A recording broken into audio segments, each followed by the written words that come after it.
Hi ವೀಕ್ಷಕರೇ, ನಮಸ್ಕಾರ. ಯಕ್ಷ ಇನ್ಫೋ ಕನ್ನಡಕ್ಕೆ ಸ್ವಾಗತ. ನಾನು ಸತೀಶ್ ಸಾಲ್ಯಾನ್.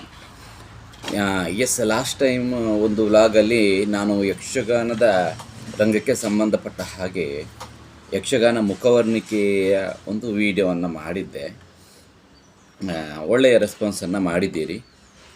ಬೇರೆ ಬೇರೆ ಕಮೆಂಟನ್ನು ಹಾಕಿದ್ದೀರಿ, ಬೇರೆ ಬೇರೆ ವಿಚಾರಗಳ ಬಗ್ಗೆ ಹೇಳಿ ಅಂತೇಳಿ. ಖಂಡಿತವಾಗಿಯೂ ಆ ವಿಚಾರಗಳ ಬಗ್ಗೆ ಕೂಡ ನಾನು ವಿಡಿಯೋವನ್ನು ಮಾಡ್ತೇನೆ. ಮುಖ ಎಲ್ಲ ಸ್ವಲ್ಪ ಇವಾಗ ಎದ್ದಿದ್ದಷ್ಟೇ. ವಿಟ್ಲ ಕನ್ಯಾನದಲ್ಲಿ ನಿನ್ನೆ ಯಕ್ಷಗಾನ ಇತ್ತು. ಇವತ್ತು ವಿಟ್ಲ ಅಳಿಕೆ ಹತ್ತಿರ ಶ್ರೀದೇವಿ ಮಹಾತ್ಮೆ ಅನ್ನುವಂತಹ ಕಾರ್ಯಕ್ರಮ ಇದೆ. ಸ್ವಲ್ಪ ಲಾಂಗ್ ಆಗಿರೋದ್ರಿಂದ ಮನೆಗೆ ಬರುವಾಗ 3 ಗಂಟೆ ಆಗಿದೆ. ಜಸ್ಟ್ ಇವಾಗ ತಾನೇ ಎದ್ದು ತಿಂಡಿ ಎಲ್ಲ ಆಯಿತು. ಒಂದು ಕಂಟೆಂಟ್ ಮಾಡುವ ಅಂತ ಹೇಳಿ ಹೊರಟಿರುವಂಥದ್ದು. ಮೇಕಪ್ ಬಗ್ಗೆ ನಾನು ಬೇಸಿಕ್ ಮೇಕಪ್ ಬಗ್ಗೆ ನಿಮಗೆ ಹೇಳಿದ್ದೆ. ಅಷ್ಟೇ ಅಲ್ಲ, ಬೇರೆ ಬೇರೆ ವಿಚಾರಗಳಿದೆ.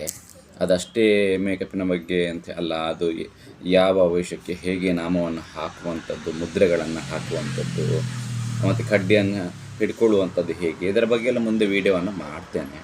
ಇವತ್ತೀಗ ನಾನು ನೋಡಿ ಕೈಯಲ್ಲಿ ಒಂದು ಗೋಣಿಯನ್ನು ಇಟ್ಕೊಂಡಿದ್ದೇನೆ. ನಗಾಡಬೇಡಿ, ಇವನೇನಪ್ಪ ವಿಡಿಯೋದಲ್ಲಿ ಗೋಣಿಯನ್ನು ಇಟ್ಕೊಂಡಿದ್ದಾನೆ ಅಂತ ಹೇಳಿ. ಇದೊಂದು ಗೋಣಿ, ಈ ಅಕ್ಕಿದು ಅಥವಾ ಯೂಸ್ ಮಾಡಿ ಬಿಸಾಡಿರುವಂತಹ ಒಂದು ಗೋಣಿ. ಇದು ನಮಗೆ ಕಲಾವಿದರಿಗೆ ಒಂದು ಪ್ರಮುಖವಾದ ಅಸ್ತ್ರ ಅಂತ ಹೇಳಿ. ಇದರ ಉಪಯೋಗ ನಾವು ಕಲಾವಿದರಿಗೆ ಬಹಳಷ್ಟು ಇದೆ ಅಂತ ಹೇಳಿ. ಯಾಕೆ, ಏನು ವಿಚಾರ ಅಂತ ಹೇಳಿದರೆ, ಯಕ್ಷಗಾನ ಕಲಾವಿದರು ಈ ಗೋಣಿಯ ಬಳಕೆಯನ್ನು ತುಂಬ ಮಾಡ್ತಾರೆ ಅಂತ ಹೇಳಿ. ಹೇಗೆ ಮಾಡ್ತಾರೆ, ಏನು ವಿಚಾರ ಹೇಳಿದೆ ನೋಡಿ. ನೀವು ಯಕ್ಷಗಾನ ಕಲಾವಿದರು ವೇಷ ಮಾಡುವಾಗ ಚೌಕಿಗೆ ಅಥವಾ ಎಲ್ಲ ಕಡೆಗೆ ಹೋಗುವಾಗ ನೀವು ನೋಡ್ತಿರ್ಬೋದು, ಅವರು ಗೋಣಿಯನ್ನು ಏನೋ ಹಾಕ್ತಾ ಇರ್ತಾರೆ, ಕಟ್ತಾ ಇರ್ತಾರೆ, ಏನು ಅಂತ ಹೇಳಿ ನಿಮಗೆ ಡೌಟ್ಸ್ ಇರ್ಬೋದು. ಇದು ಯಾರಿಗೆಲ್ಲ ಆಸಕ್ತಿ ಇದೆ ಮತ್ತು ಗೊತ್ತಿಲ್ಲ ಅಂಥವರಿಗೆ ಮಾತ್ರ. ಗೊತ್ತಿದ್ದವರು ದಯವಿಟ್ಟು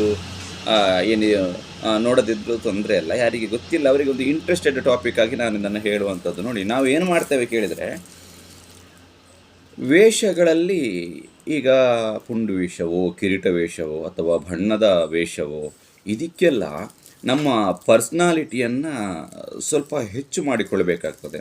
ಇದೇ ಪರ್ಸ್ನಾಲಿಟಿಯಲ್ಲಿ ನಾವು ಆ ಡ್ರೆಸ್ಸನ್ನೆಲ್ಲ ಹಾಕಿಕೊಂಡ್ರೆ ಆಯಕಟ್ಟುಗಳೆಲ್ಲ ಸರಿ ಬರುವಂಥದ್ದಿಲ್ಲ ಅಂತ ಹೇಳಿ. ಸೊ ಅದಕ್ಕೆ ನಾವು ಏನು ಮಾಡ್ತೇವೆ, ಮೊದಲಿಗೆ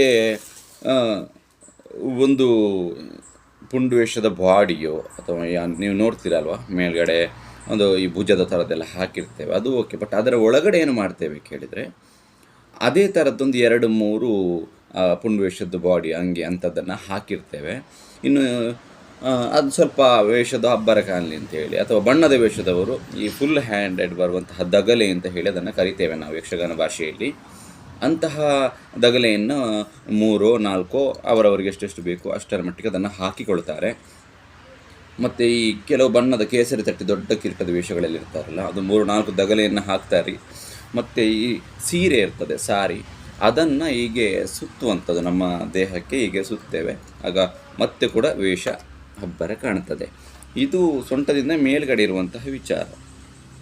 ಹಾಗಾದರೆ ಸೊಂಟದಿಂದ ಕೆಳಗೆ ಹೇಗೆ ಅಂತ ಹೇಳಿ, ಸೊಂಟದಿಂದ ಕೆಳಗೆ ನೋಡಿ, ನಾವು ಸೊಂಟದಿಂದ ಕೆಳಗೆ ಏನು ಡ್ರೆಸ್ಸನ್ನು ಕಟ್ತೇವೆ, ಬಾಲ್ಮುಂಡು ಅನ್ನುವಂಥದ್ದನ್ನೆಲ್ಲ ಕಟ್ತೇವಲ್ಲ, ಅಲ್ಲಿ ನಾರ್ಮಲಾಗಿ ಹಾಗೆ ಕಟ್ಟಿದರೆ ಆಗುವಂಥದ್ದು ಕೇವಲ ಅದೇ. ನಾವೇನು ಕಟ್ತೇವೆ ಬಾಲ್ಮುಂಡು, ಅದೇ ಕಟ್ಟಿದರೆ ವೇಷದ ಒಂದು ಆಯಕಟ್ಟುಗಳು ಸರಿಯಾಗಿ ಬರುವಂಥದ್ದಲ್ಲ ಅಂತ ಹೇಳಿ.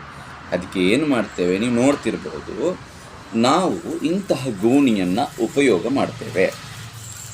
ಗೋಣಿ, ಕೆಲವರು ಸಾರಿಯನ್ನು, ಎರಡನ್ನು ಉಪಯೋಗ ಮಾಡ್ತಾರೆ, ಗೋಣಿಯನ್ನು ಮತ್ತು ಸಾರಿ, ಸೀರೆ ಉಂಟಲ್ಲ. ಏನು ಮಾಡ್ತಾರೆ ಅಂತ ಕೇಳಿದರೆ, ಉದಾಹರಣೆಗೆ ಎಕ್ಸಾಂಪಲ್ ಆಗಿ ಇಲ್ಲಿ ಏನಿಲ್ಲ, ಒಂದು ಹಗ್ಗವನ್ನು ಹೀಗೆ ಇಟ್ಕೊಳ್ತೇವೆ. ನಮಗೆ ಯಾರು ಡ್ರೆಸ್ ಕಟ್ಟಲಿಕ್ಕೆ ಇರ್ತಾರಲ್ಲ, ಅವರು ಹಗ್ಗವನ್ನು ಹೀಗೆ ಇಟ್ಕೊಳ್ತಾರೆ. ನಾವೇನು ಮಾಡ್ತೇವೆ, ಇಂತಹ ಗೋಣಿಯನ್ನು ಅದಕ್ಕೆ ಹೀಗೆ ಹಾಕ್ತೇವೆ.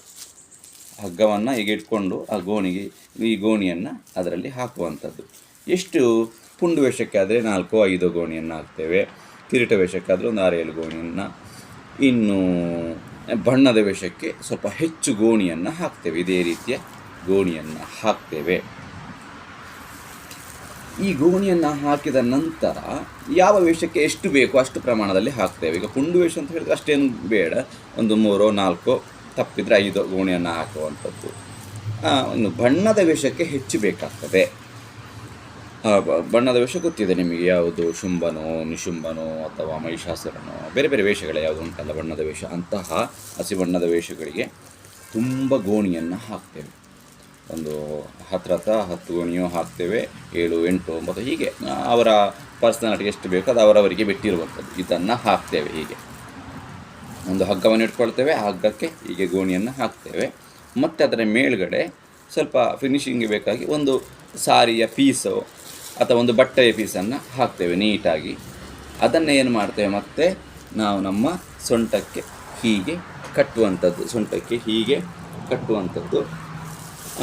ಇಲ್ಲಿ ಈಗ ಒಂದು ಗೋಣಿ ಇಟ್ಕೊಂಡಿರುವಂಥದ್ದಲ್ಲ, ಅಲ್ಲಿ ತುಂಬ ಗೋಣಿ ಇರ್ತದೆ. ಸೊ ಅದೀಗ ಸೊಂಟಕ್ಕೆ ಹೀಗೆ ಬರ್ತದೆ. ಸೊ ಆಗ ಇಲ್ಲಿ 3 4 ಅಂಗಿಯೆಲ್ಲ ಹಾಕಿರ್ತೇವೆ.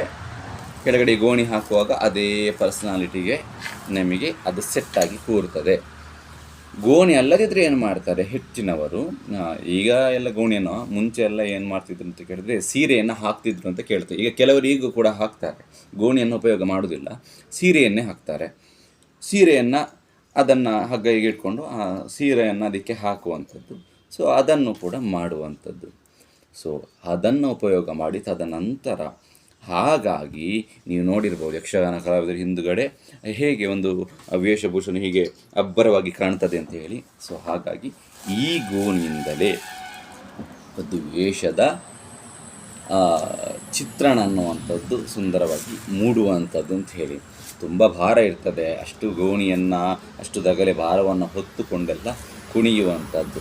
ಹಾಗಾಗಿ ನಿಮಗೆ ಈ ಗೋಣಿಯ ಮಹತ್ವ ಯಕ್ಷಗಾನದ ಕಲಾವಿದರು ಹೇಗೆ ಅದನ್ನು ಉಪಯೋಗ ಮಾಡ್ತಾರೆ, ಯಾಕೆ ಉಪಯೋಗ ಮಾಡ್ತಾರೆ, ಯಾಕೆ ಅದನ್ನು ಕಟ್ಟುವಂಥದ್ದು ಅಂತ ಹೇಳಿ ಕೆಲವರಿಗೆ ಗೊಂದಲ ಇದ್ದಿರ್ಬೋದು. ಅದಕ್ಕೆ ನಾನು ಹೇಳಿರುವಂಥದ್ದು, ಗೋಣಿಯನ್ನು ಹಾಕುವಂಥದ್ದು ಕಟ್ಟುವಂಥದ್ದು ನಮ್ಮ ಪರ್ಸ್ನಾಲಿಟಿ ಅನ್ನುವಂಥದ್ದು ಅಬ್ಬರ ಕಾಣಬೇಕು. ಹಿಂದುಗಡೆ ಭಾಗವೂ ಅಷ್ಟೇ, ಮತ್ತು ಇಡೀ ಚಿತ್ರಣ ಅನ್ನುವಂಥದ್ದು ಅಬ್ಬರವಾಗಿ ಕಾಣಬೇಕು ಅಂತೇಳಿ ಗೋಣಿಯನ್ನು ಒಳಗಡೆಯಿಂದ ನಾವು ಹಾಕುವಂಥದ್ದು. ಸೊ ಹಾಗಾಗಿ ಇವತ್ತಿನ ವಿಡಿಯೋದಲ್ಲಿ ಯಕ್ಷಗಾನ ಕಲಾವಿದರು ಬಳಕೆ ಮಾಡುವಂತಹ ಈ ಗೋಣಿ ಯಾವ ರೀತಿ ಬಳಕೆ ಮಾಡ್ತಾರೆ, ಹೇಗೆ ಉಪಯೋಗ ಮಾಡ್ತಾರೆ ಅಂತ ಹೇಳಿ ನಿಮಗೆ ಸ್ವಲ್ಪವಾದರೂ ಅದರ ಬಗ್ಗೆ ಗೊತ್ತಾಗಿದೆ ಅಂತ ಅಂದ್ಕೊಳ್ತೇನೆ. ಮಾಹಿತಿ ಇಷ್ಟವಾಗಿದ್ದರೆ ಚಾನಲನ್ನು ಸಬ್ಸ್ಕ್ರೈಬ್ ಮಾಡಿ. ಮುಂದಿನ ಬಾರಿ ಮತ್ತೊಂದು ಟಾಪಿಕನ್ನು ಇಟ್ಕೊಂಡು ಬರ್ತೇನೆ. ಯಾವ ಬಗ್ಗೆ ವಿಡಿಯೋ ಮಾಡಬೇಕು, ಏನು ಮಾಡಬೇಕು ಅಂತ ಹೇಳಿ ಕಮೆಂಟ್ ಬಾಕ್ಸಲ್ಲಿ ತಿಳಿಸಿ. ಯಾರಾದರೂ ಸಬ್ಸ್ಕ್ರೈಬ್ ಮಾಡದೆ ನನ್ನ ವೀಡಿಯೋವನ್ನು ನೋಡ್ತಾ ಇದ್ದರೆ ದಯವಿಟ್ಟು ಚಾನಲನ್ನು ಸಬ್ಸ್ಕ್ರೈಬ್ ಮಾಡಿ. ಮತ್ತಷ್ಟು ಒಳ್ಳೆಯ ವೀಡಿಯೋಗಳನ್ನು ನಿಮಗೋಸ್ಕರ ತರ್ತೇನೆ ಅಂತ ಹೇಳ್ತಾ ವ್ಲಾಗನ್ನು ಎಂಡ್ ಮಾಡ್ತಾ ಇದ್ದೇನೆ. ಇದು ಯಕ್ಷ ಇನ್ಫೋ ಕನ್ನಡ, ಸತ್ಯ ವಿಚಾರಗಳ ಸ್ಪಷ್ಟ ಸುದ್ದಿ. ಮುಂದಿನ ವ್ಲಾಗಲ್ಲಿ ಸಿಗ್ತೇನೆ. ನಮಸ್ಕಾರ.